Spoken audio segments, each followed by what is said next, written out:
All right, how's it going, guys? I wanted to go over this document with you and walk you through some of the things I noticed in your writing and some of the things that are good exemplars of what you should be doing in your writing. Okay, so these are strong thesis statements. Okay. In the play Midsummer Night's Dream, Shakespeare reveals that love often leads to foolishness through the lens of the four lovers, the love potion, and the relationship between Nick Bottom and Titania. I like this one because it's very concise, it's clear, and I know exactly what the theme is. Okay, it's a statement that can be argued against or argued for. And then I have the three main areas that the student is going to explore from the text. The four lovers, the love potion, and the relationship between Nick Bottom and Titania. Okay, I know exactly where the student is going with his essay. It is a roadmap for success, and it'll lead to his conclusion. Okay. Example 2 is structured a little bit differently, but it still works. It is essentially two sentences fused together with a semicolon, which is perfect. Shakespeare portrays Oberon as a stereotypical, arrogant man who is self-obsessed, jealous, and dishonest and will do anything to get his way, including deceiving his own wife. He portrays Titania as a fool for falling in love with a donkey, despite her strong, commanding personality, showing that even a strong woman can fall victim to man's deceptions. Okay. I'm putting brackets around here because this was something that I actually added to the student's thesis, so you know that this is my addition. I like the juxtapositioning of Oberon and Titania, and then Oberon and Nick Bottom. And I like the claim here that even a strong woman can fall victim to a man's deceptions. Okay. And that is something that is seen in Titania. She is presented in the text at first as someone who doesn't take crap from anybody, but then gets put in a situation where Oberon takes advantage of her and puts her in a position that's compromising. Example 3. Oh, the other thing I wanted to point out here. Now I remember. I like the construction of the semicolon here, right? So when we talk about using a semicolon, they need to be two things that are closely related, right? Which is why I add the deceiving here so that it parallels the deceptions in the second clause. Notice as well that both of these are also complete sentences, okay? So you can only use a semicolon when there are complete sentences.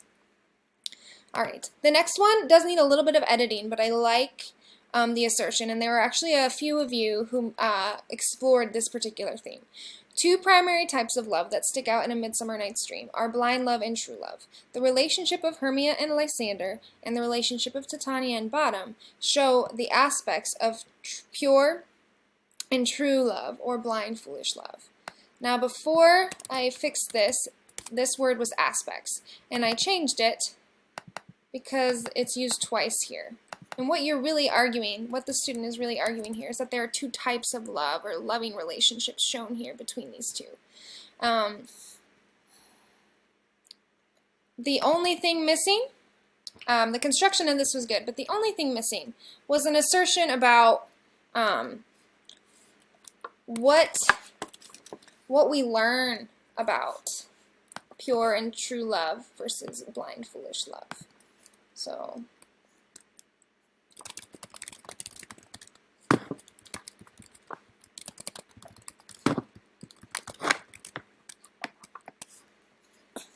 child.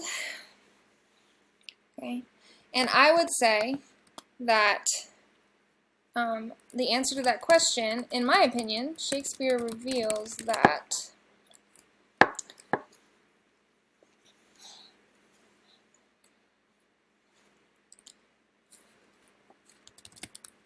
true and pure love is worth pursuing, while blind, foolish love results from ignorance and obsession. Oh!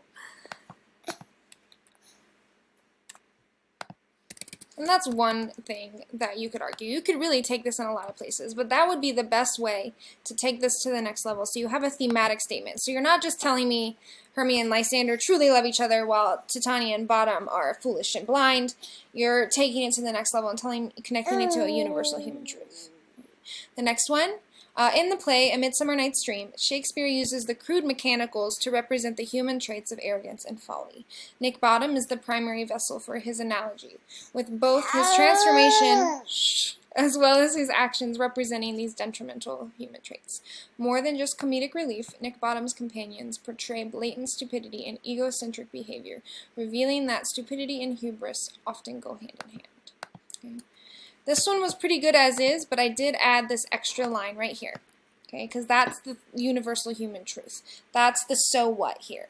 Okay, so if we just had this, crude mechanicals represent arrogance and folly, and Nick Bottom is the primary vessel for this analogy. That's the first half of the what, right? We need the so what.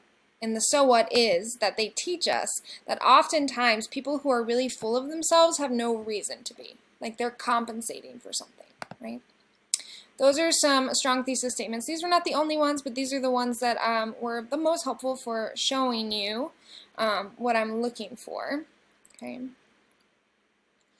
And then here's the next thing that I wanted to talk about. Okay.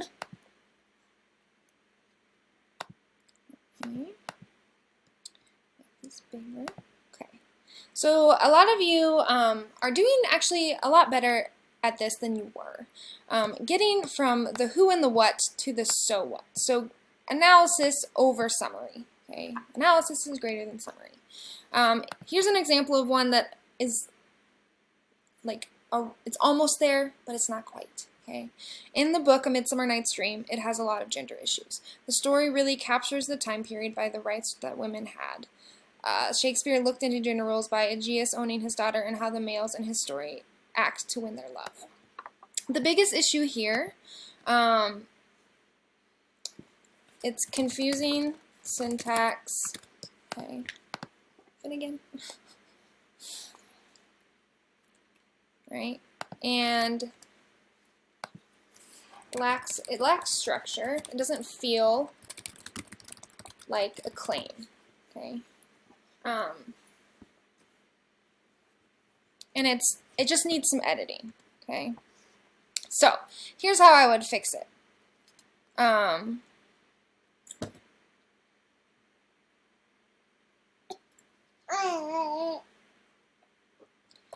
In the play, so instead of book, it's play, A Midsummer Night's Dream, that's a mistake, Shakespeare explores gender roles and issues. So I got rid of this right here.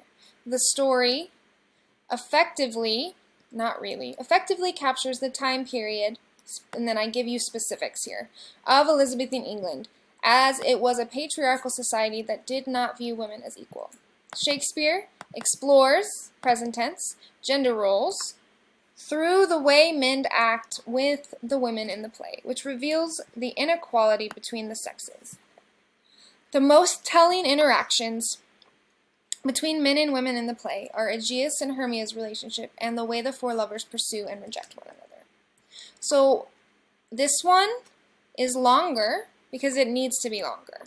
There are a lot of claims implicitly being made in the first one, but they're never quite stated.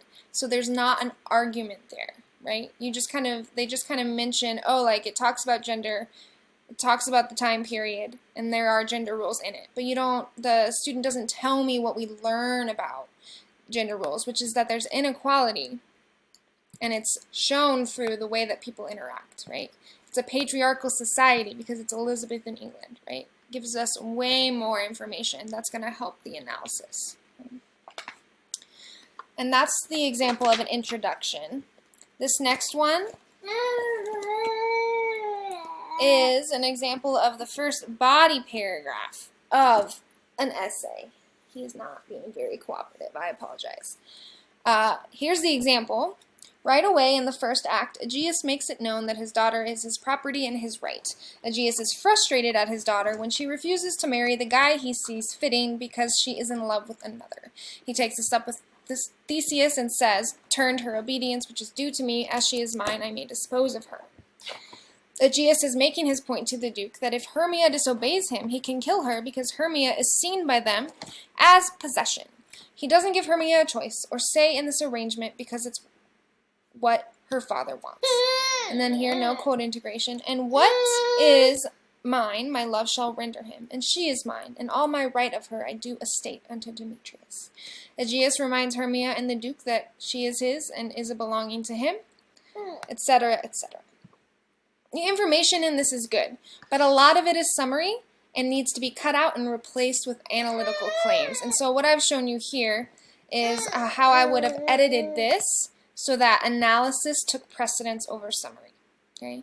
And I've highlighted and color-coded this according to the key that we used for that quick write. So yellow is the inference claim, pink is the context, green is the evidence from the text, and blue is the explanation. Okay? So this is the same argument being made, but it's clearer and it uses more analysis. Shakespeare establishes early on that women are at the mercy of the men in their lives and seen as property to be given away. This is an effective first sentence because it's a topic sentence. This example goes right into the evidence from the text. There is no topic sentence, there is no inference claim. Here, it gives structure. Anything that you talk about in this paragraph is going to be about a thematic statement here, using evidence from the text. Okay? And it's going to make it more succinct, and it's going to be guided by analysis rather than summary. Right? So if you start your paragraph with an analytical claim, it guides the rest of your writing to stay on topic with that analytical claim instead of summarizing extraneous parts of the plot. Okay? The second sentence is the context. Okay? So I'm telling you, in the first act, Aegeus makes it known to his daughter that she is his property, demanding she marry Demetrius when she loves Lysander. Okay? That's all I need for context, because we've all read the text. You assume the reader knows what you're talking about. You don't need to give any more information than that. After all, her obedience is due to him. That's supposed to have a quote. So that's evidence from the text. Short and sweet.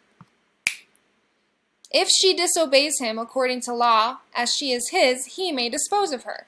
Quote integration. Disowning her and forcing her to live as a nun or be sentenced to death. That's all evidence from the text. We've got direct quotes, again, and then we've got paraphrase. Okay. The explanation here is the analysis that connects back to the topic sentence. Hermia asserts herself, defending the honor of Lysander, but Theseus tells her the choice is either to die or to abjure forever the society of men, per Athenian law. And really, this is another green one too. As you can see, they kind of overlap. Not only do young women like Hermia have no choice in who they are to marry, but they cannot stand up for themselves, and their future is the discussion of men. Lysander, Demetrius, Theseus, and Aegeus have more lines in the scene than Hermia, even though it is her future they discuss. Shakespeare, here's revisit to the claim, depicts the reality of the patriarchy, and this is not the exception to the rule. This is the rule. All women must, quote, know of their youth, examine well their blood, in order to yield to their father's choice. Hermia is just one of many women at the mercy of the men in her life. Okay, so I use the same language here to connect it back to my topic sentence, which is directly connected to the thesis statement of this essay. And then I have a transition. Her best friend Helena is another who experiences these oppressive gender roles, but in a totally different way. And then this would be the topic sentence of my next paragraph. Through the character of Helena, Shakespeare portrays the stereotype of the desperate woman, chastised and ridiculed for her pursuit of the man she loves. Okay. You can see how that's a little more concise and focused. Okay. And then this one I want you to take a look at as well. Okay. Here we have a good foundation, but it's meandering. We never end with a theme statement. It's implicit, but it's not ever stated. And so if you guys will read through this one, because I'm running out of time on my free video, you'll notice that I end it with a thematic claim. That love is worthy course to run because it leads to freedom and contentment. So please read through that on your own and notice how it's set up to function as a stronger establishment of theme than the first example.